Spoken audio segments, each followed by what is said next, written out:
Hello, welcome back guys to Sport Area Channels here. Today in this video I'm going to show you a tutorial how to sign out from Lightroom account on iPhone. But before it, I hope you guys click subscribe on the bell button to support the channel. And now without any further ado, let's get started to the video. Well guys, firstly of course you just have to make sure that your phone is already connected to the internet by Wi-Fi or by mobile data. And after, go ahead to your Lightroom. If you want to sign out or log out from your account on the Lightroom, just tap on this Lightroom icon at the top left on your phone.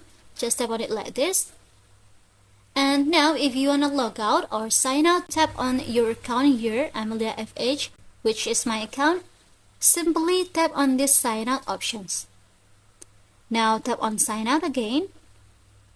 And we have to wait for a second for the processing. And yeah, it will look like this, guys.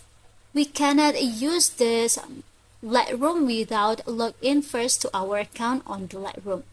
So yeah, I think it's enough from me. Thank you for watching this video. Don't forget to leave your like and comments below, and I'll see you soon on the next one. Goodbye.